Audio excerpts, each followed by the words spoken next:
Welcome to the Starting Over Podcast. I'm your host, Edward Shelton, aka Dark Logos, and this is the show where we look at the strategies, tactics, and mechanics behind the game of heroclix. You might be wondering what's up. If you've been following me whatsoever, you know I've moved back to Tulsa, Oklahoma. I have gotten my interweb over here. AT&T. Props to them. They have ghetto fiber, which is on my ghetto budget. So I will take my 100 megabits of speed, and it's split 50-50, 90% of the time. And I'm the only person on my line, so I'm actually going above that. So I am ecstatic. All right, so today is probably just more of a convenience for me show. As you can see, like I got stuff to unpack still, but I decided to just go ahead and release a show, mainly because I know that it's probably going to be a little bit before I can get everything set up. And I don't even know if I'm going to have everything set up the way that I actually want, for a couple of reasons. Everyone can sort of hear that echoey sound in the room. I have hardwood floors now. And before, where I was recording, it was a concrete area sort of surrounded, plus I had carpeting. So one of the things that I will be doing when I get El Pedo, not pedo, pedo, is I'm going to get an area rug and some other stuff to make it more sound absorbent in here. I had my speakers on 50%. Went downstairs to see if everybody could still hear me in my apartment, and I could hear almost as clearly downstairs on the first floor as I could in my own apartment, which lets me know that I will not be cranking the musics in here. So yeah, that's the interesting life update here of what's going on. So let's talk about a couple of things. Let's talk about Star Trek. I will do a full-on set review of Star Trek. I think that will be the next thing that I actually do. So for those of you who are wondering, like, what's my thoughts on Star Trek, I will be putting that out. The other thing that I do want to, just bring up just ever so briefly is there's Gen Con going on, and I will be talking to a couple of my homies, PJ Bolin and Lucas Van Hollen. I might be able to get them on the show and have them talk about Gen Con. My dual monitors, I have dual monitors, and they're set up nice. I'm not going to complain. Like, I'm maybe the 25%, with the dual monitors, you know what I mean? But still, like, I'm getting used to having everything reset up in this room. So I thought the video would just be more novel than anything else. So let's talk about Riker. And the main reason I want to talk about Riker is because he got errated. And for most, well, not he got errated. Technically, the Thomas Rikers got errated. And the main reason I want to talk about the Rikers is for a couple of reasons. Number one, it proves that WizKids is actually sort of paying attention. And number two, it also proves that WizKids is also not paying attention. It doesn't make sense, I know. I understand it doesn't make sense, I know. So let's try to break it down as I try to look into the camera and even adjust it as I'm looking into the camera like an adult or professional caster. So here's the problem. WizKids is not paying attention. They tried to make Thomas Riker operate like the TV show. And they also tried to make him work like an ID character. But he's an ID character which you can infinitely summon because you are required to specifically run a Commander William T. Riker for it to work. If you're not running a Commander William T. Riker, it doesn't work.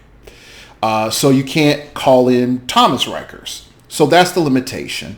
You can pay, I think, 125, 175, or 50 points for a character named Commander William T. Riker. Now, that's a really decent spectrum for competitive play. Definitely at 300 points modern. That's a really nice spectrum of characters to pick from. But when it comes down to it, there is wording, there is labeling, there are a bunch of things that make ID card effects unique. Mainly the fact that the ID card itself is unique. It says specifically that it's unique. The only ones that weren't unique were the Shield Level 7 and the Shield Level 1 cards. And even then, I think WizKids sort of regretted not making those unique due to the amount of abuse that you could do with those figures. Now, when we start looking deeper at the whole Thomas Riker problem, it's WizKids trying to give functionally Star Trek a bone. Could Star Trek use IDs? Yes. But also being able to functionally like reload the ID is also good. Starfleet doesn't have anyone that could call any, I don't think they have anyone that could call any of the like real big daddy IDs in, but being able to call in a Riker every turn because you TK'd, Commander Riker, be able to call in a Thomas Riker, then it works out. So like for shorthand between myself and Wes Summers, I just call Thomas Riker Thomas the Train. So it just makes everything easier. So you have Riker and you have Thomas the Train. No trademark copyright infringement stuff here. Just for shorthand, Thomas the Train is Thomas Riker. Riker is William Riker. Straight up. All right. So you have options with the setup, and Star Trek has a ton of things that just allows those characters to be very robust, and it's starting to fill out. Starfleet in particular is starting to fill out. Did game design really want Riker to be unique? Thomas the Train to be unique? And the answer is yes. The answer is yes. Would how they design the set be affected if he was unique? And the answer is yes. And so let's break it down. So the problem is with the gravity feed set. Realistically, you don't want uniques because you want people to constantly buy, and never say to themselves, darn it, I got blank. And so with the effects that they gave Thomas Riker, they should have just from the beginning said, like, hey, this game effect is in play.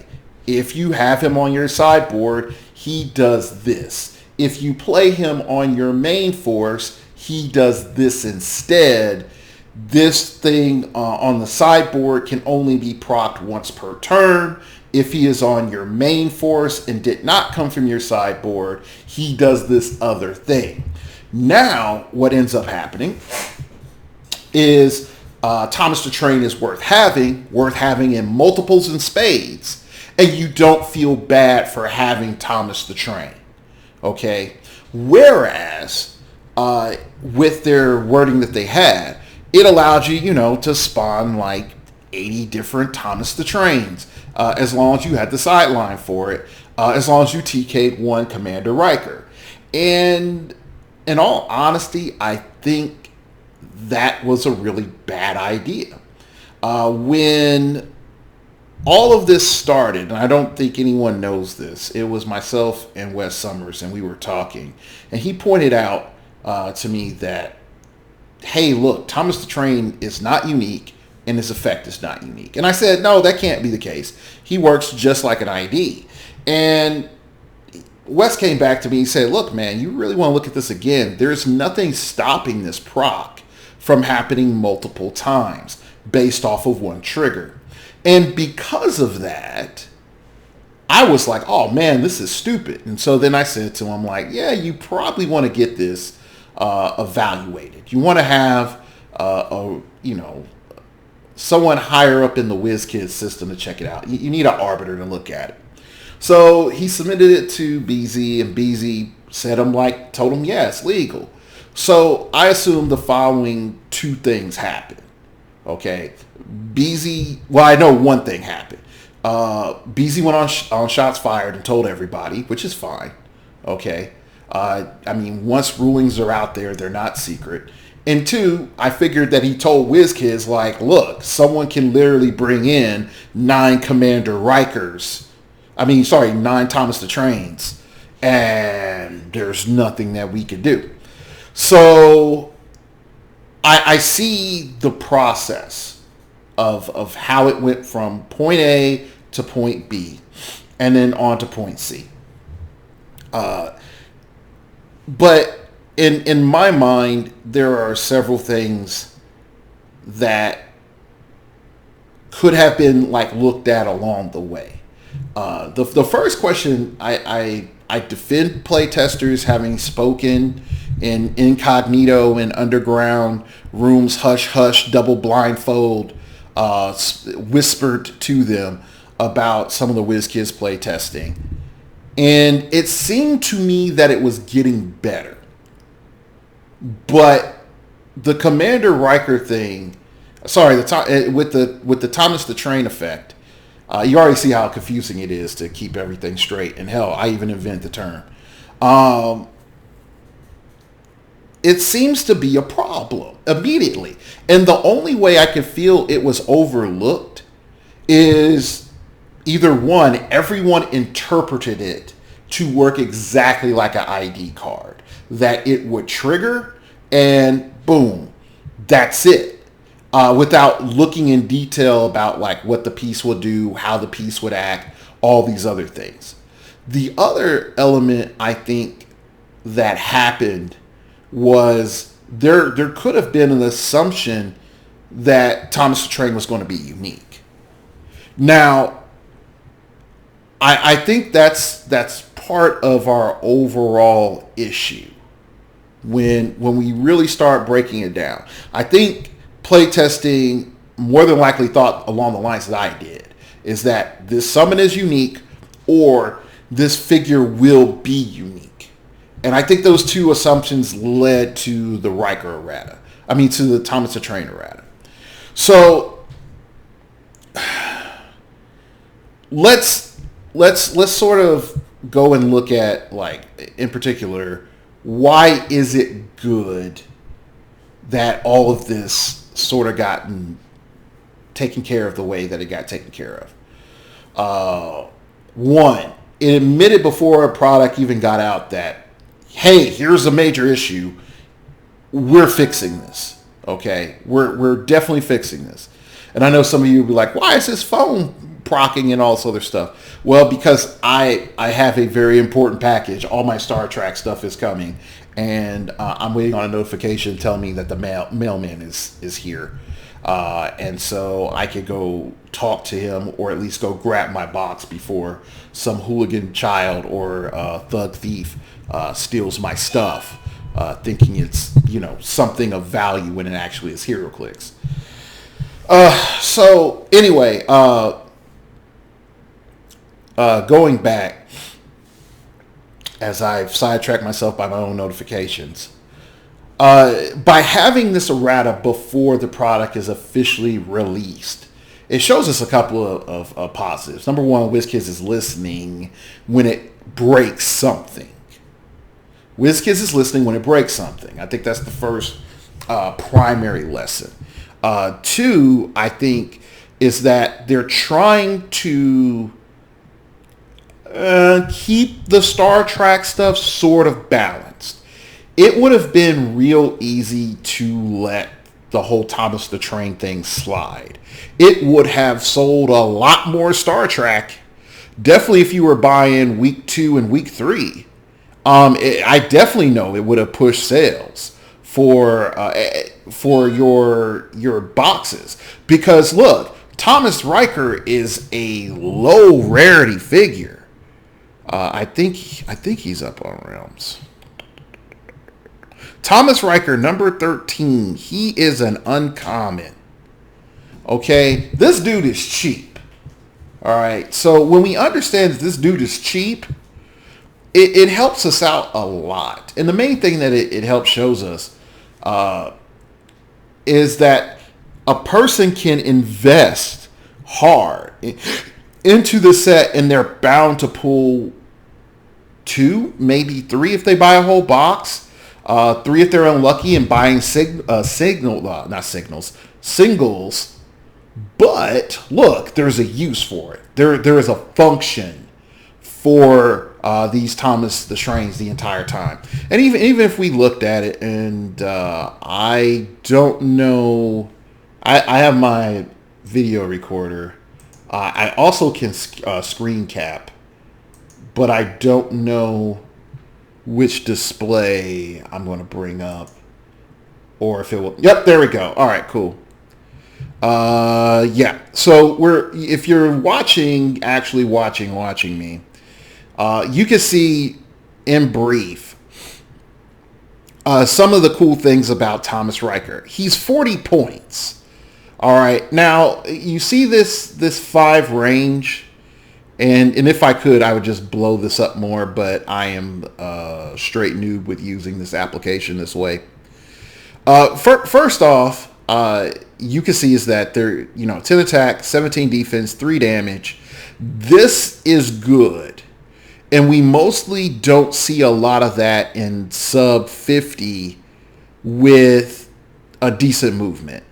In a move and attack power. So he has a move and attack power, a defense power, plus a support power, all for less than 50 points on click 1. Plus he has a team ability. His range is below average. That is the only thing that's really holding him back. But he also has improved movement, ignores hindering baked into him. All right, I'm going to try to shift back to myself here, so bear with me. Bam, there we go. A happy face. All right, so we see that right here he has everything that he needs to on his first click. On his second click he has charge and power. Then on his third click he has prop. Now for Star Trek, they really don't have a lot of prop. They have some prop, but they don't have a lot of prop. So being able to sort of spam bring in 3 props just because you TK'd, a power action for 3 props is a hella good deal. Or even a power action for 3 enhancements or 3 empowers. That's a hella good deal. Okay? So I know some people are wondering, like, why am I looking weird? Screen 1's over here and screen 2 is right there and the camera's right here. So that's if you're wondering, like, why is he looking like back and forth? It's like the data's over here, my stream's over here, and my camera's right here. So I'm trying to look at the camera. I don't do this too often. You can see why. But going on, this character is really useful. You don't have willpower. You technically could push him for some utility. But overall, most people are not going to play this figure because he doesn't fit into the Star Trek mold. And the reason why he doesn't fit in the Star Trek mold is that when you start looking at other Starfleet characters, per se, they're the military. Like, I hate saying this, they are close to baseline humans we're ever going to get in this game. Okay? Even considering that most of them are baseline humans. All right? But in terms of the military element is they have things that makes this figure better. I play this figure, it makes all the rest of my guys better. I play this other figure. It makes all the rest of these type of guys better. I play this figure. It makes all the rest of these figures better. And the only thing they really don't have is a mass transport. They have TK, but they don't have someone that's just able to say, whoop, I bring 4 guys with me like Voyager. They don't have a hyper taxi. That's really one of the main things they're lacking. They don't have a lot of prob, but they're hella cheap. A lot of Star Trek figures are cheap. They're less than 75 points. There are some that are higher points, and a lot of those that are higher points, they really are worth it. But in the world of Star Trek, but in normal heroclix, they start to be questionable. Now, if you're trying to bring Star Trek into line with modern heroclix and making Starfleet something, yeah, the Thomas the Train trick, you needed that. Starfleet really, really needed that, because that would have allowed it to compete with the Unimind. It would have allowed it to compete with the Kobix and everything else that is out there right now. Okay? But by stripping that away, you're depowering Trek, and in particular Starfleet. And you're making them... They're turning into Wakanda. Now, I know some of you might be like, oh gosh, here he goes. Everything's about freaking Wakanda. But realistically, bear with me why I say this. Wakanda has a lot of characters that give flat bonuses.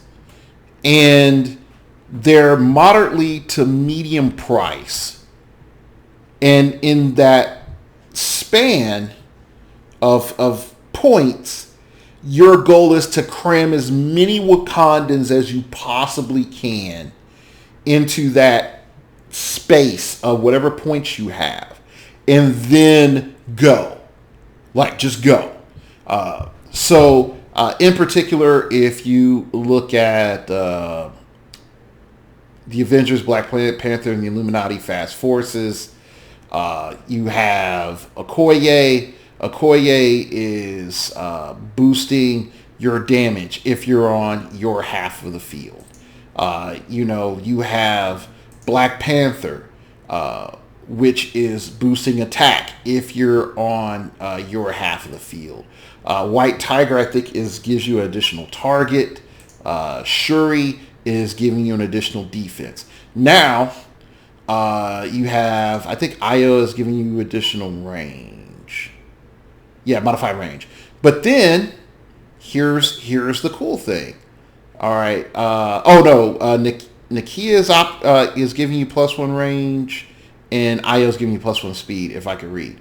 So here's the cool thing. You go in, you look at Queen Shuri. What does Queen Shuri have? Leadership, unique modifier. Other friendly characters with the Wakandan keyword modify speed and defense by +1 for each token on Queen Shuri. So functionally, I can take Queen Shuri, I can take Wakabi, and who else is there? And I think normal and Fast Forces Shuri. And my Wakandans are +3 defense flat. Like the entire time. As long as those figures are on the board. But I have to pay, for Shuri. I have to pay for Queen Shuri. I have to pay for Wakabi. So like all of that right there is like 165 points, I think.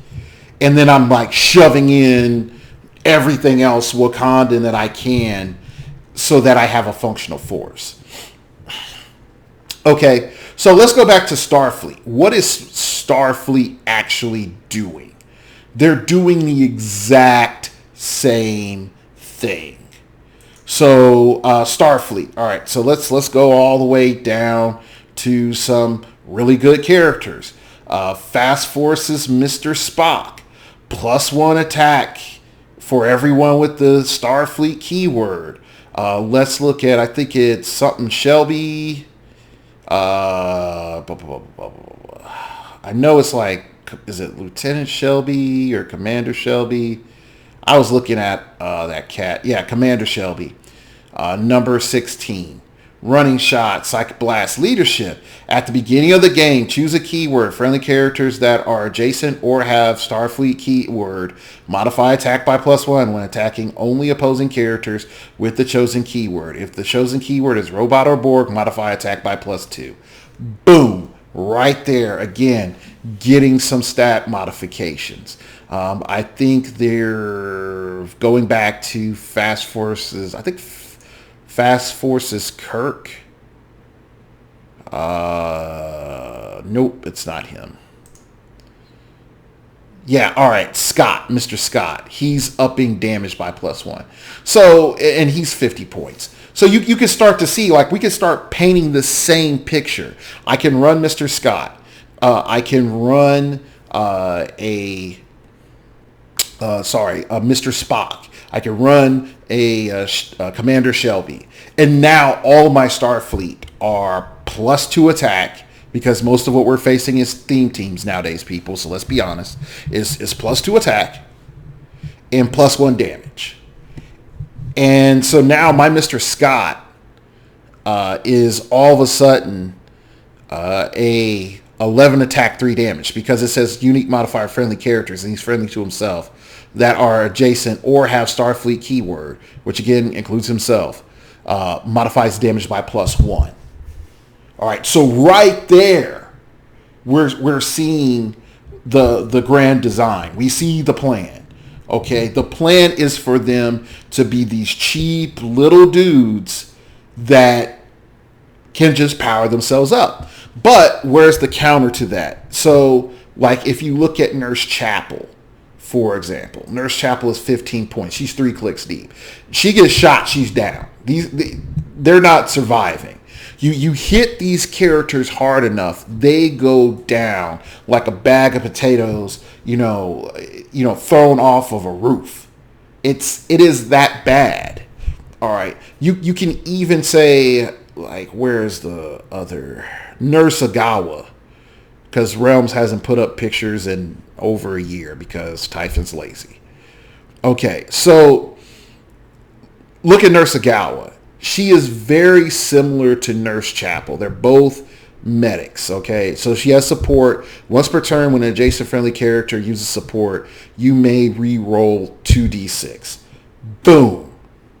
You have functionally prob on heal, okay? Which is great. So let's like go back and examine. All right.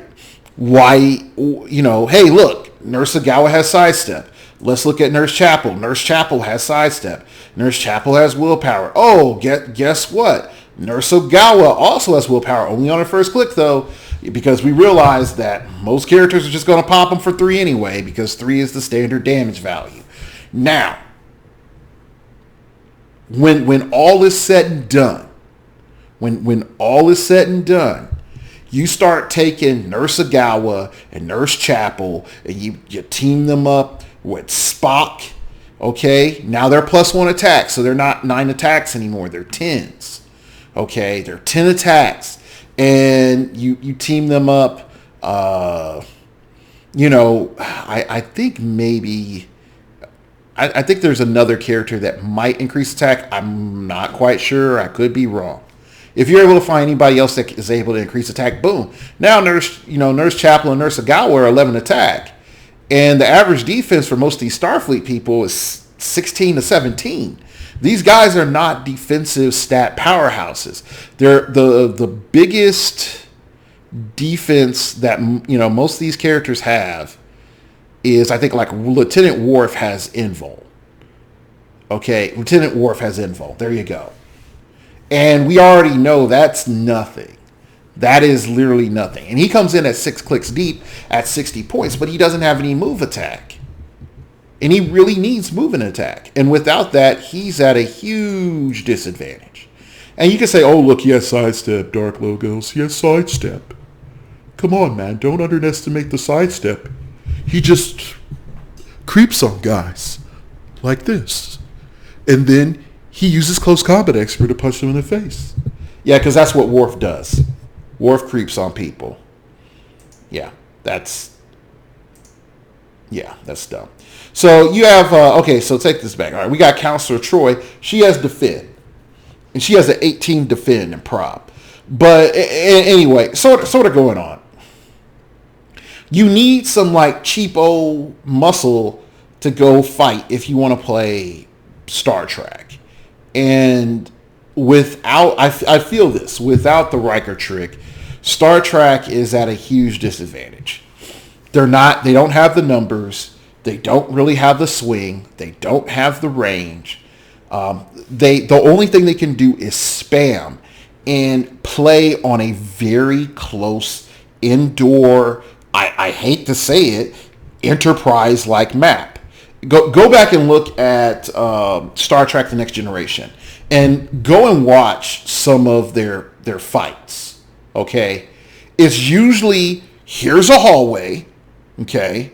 Then a guy will dip behind dip behind a door, shoot a phaser out, dip back behind the door, shoot another phaser, okay? Like, these people are probably, 20, 25 feet from each other, shooting phasers, getting, killed and mowed down. They didn't really advance the art of war too much in Star Trek. I guess once you have a ship that functionally could pseudo glass a planet, ground wars sort of, become pointless almost, I guess, maybe. I don't know. I mean, there's been enough missiles that come up from a planet that's like wrecked a Starfleet ship, but who am I to make comment? But realistically, because their ranges are so short, they don't really have the ability to really throw down. So, like, let's take Cosmic Riker, for example.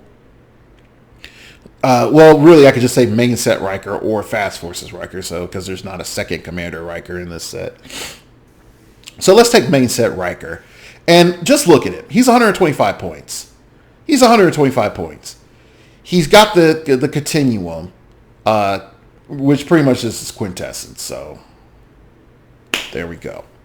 But he has 10 attack. 10 attack, homie. You like what? And he says, use your powers to save them. Telekinesis as free, but only to target a friendly character that's adjacent to an opposing character and to place them adjacent to Commander William T. Riker. No. Like, this is not good. All right. Then he has his defense power. Energy, shield, deflection, super senses. That sucks. That sucks balls. Okay, it does. And we all know it sucks balls. All right. So we don't have to pretend. All right. But look at this. And actually, you know what? Let me go switch back to the screen display. All right, cool. There we go. Screen display. Yay. All right. So if we're back over here, what do we see? We see a constant stream of 3 damage. I spent 125 points on this character. All right, 10 attack 3 damage is punkish. I could spend less than that and get these stats. You might say, but Dark Logos, he has TK. Again, I could spend less points and get all this. All right. Well, he has energy, shield, deflection, super senses. Again, nothing has changed. It's like I stuttered for a little bit, but did anything functionally change with that argument? No. When a friendly character without a promise token, he has a whole promise token thing. Is that really worth the points? No. Well, guess what? I go almost full God mode. I'm getting pissed off. I'm using my psychic powers. Guess what? My damage went down. This sucks. All right. It does. It really sucks. Now, Where is this cool? Riker trick. Boom, I popped the Riker trick. I got 2 prob Rikers and 3 support Rikers behind me. Now I'll Kamehameha for 6. Or deep dial for 5. That's way better. That is fundamentally on for almost every encounter 99.9% better. So here's the question. Why didn't they just let us do it? And again, I understand Riker on soldier teams, Riker on cosmic teams, becomes more stupid. Now Unimind now has 6 damage or whatever. It doesn't matter. The truth of the matter is that Star Trek, with Starfleet itself, in this current continuum, get my joke, is can't really compete. It can't really compete like most of the other good keywords can. And so it just leaves them at too much of a disadvantage. But you have to spend a lot of points to get the buffage just standard-wise for Starfleet that most of the major keywords get for a fraction of the cost. All right, so to prove my point, I was doing some research earlier on some cool figures and also some examples of stuff. And what came up was Alex Wilder. And Alex Wilder is the epitome of classic support. He is the walking embodiment of classic support. He has the ability to use Perplex, Prob, or Outwit, and he's able to get 2. All right.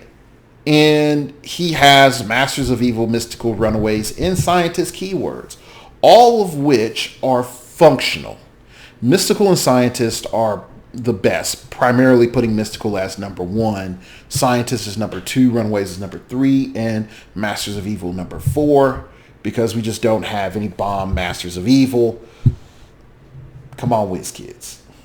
All right, anyway, he has, for 25 points, Sidestep. He has a Traitor mechanic, which, again, deflates his points. He also has his Power Pick thing.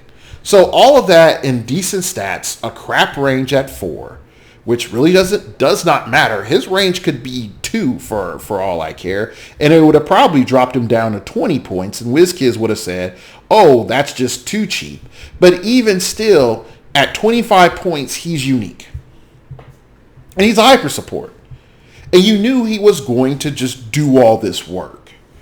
And I think with Star Trek, they didn't see where the beef was coming from. They didn't see where they were going to put in the work.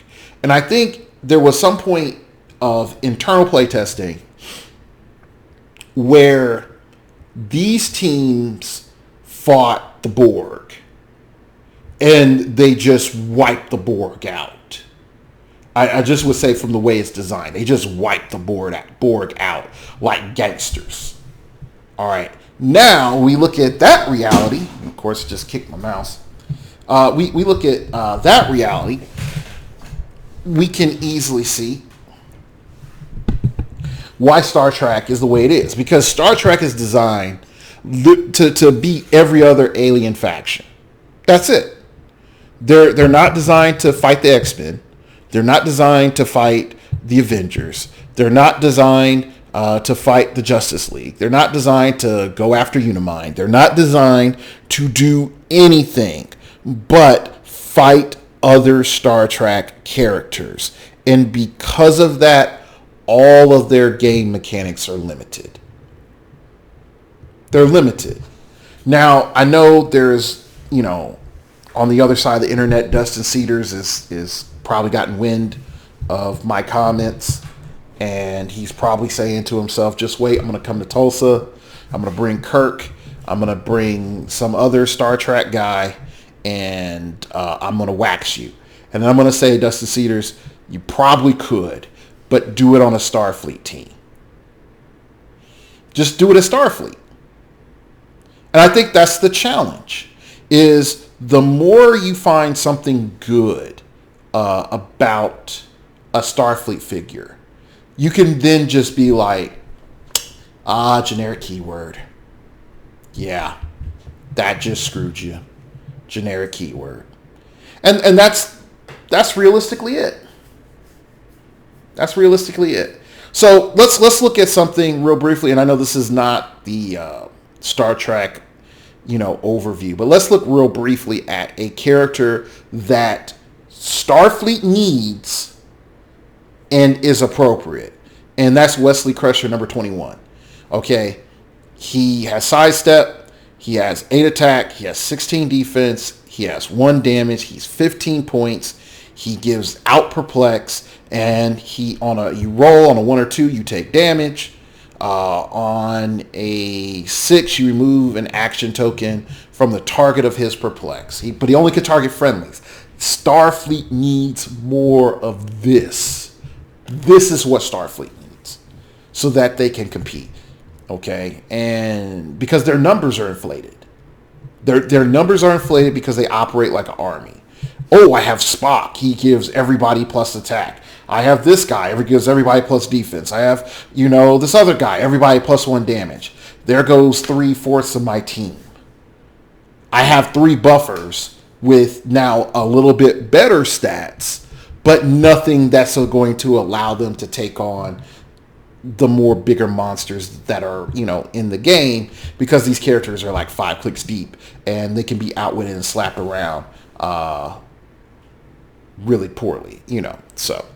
All right, well, that's it for today's show. This is just going to be a straight upload, keeping it simple.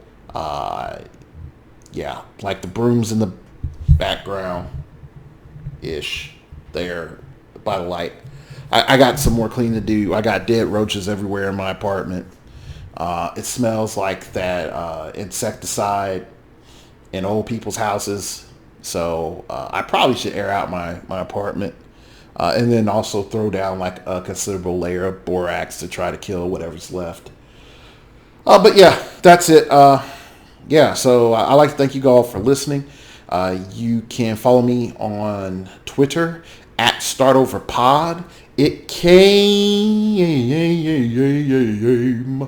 from outer space and told me that on planet Miknak, there is an intergalactic moving company that uses portals to move your stuff from point A to point B.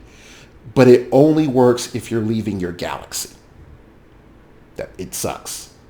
But hey, that's a limitation sometime, You can email me at startingoverpodcast@gmail.com. That's startingoverpodcast@gmail.com. If you wish to opine, keep it piffy, keep it interesting, keep it awesome, baby.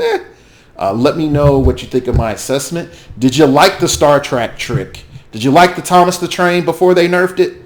Did you buy a bunch of Rikers like I did, a bunch of Thomas Rikers like I did, and wish that you didn't? Yeah. They were $1.25 each. $1.25 each. So I can't complain too much because I'm out under $10. But still, ooh. But yeah, do you think, hey, the Rikers are still good? Let me know. All right. That is it. You could donate by going to the blog, startingoverpodcast.blogspot.com, and click on the donate button. Everything that you do will make this show better. And trust me, I need to save my money for food and some other things. But, buddy, if y'all want to throw me a line so I can get some soundproofing in here, I'd appreciate it. I would appreciate it. I would also say to whoever that donor is, I'll probably give you a whole shout out show to your liking. And not only that, have me putting it up will be like a video or something for the show. So yeah, that is it. I have more unpacking and other cool stuff to do, and not so cool stuff. So yeah. All right, I'd like to thank you all for listening one more time again. And remember, we all have to start over sometime. Dun dun dun dun dun.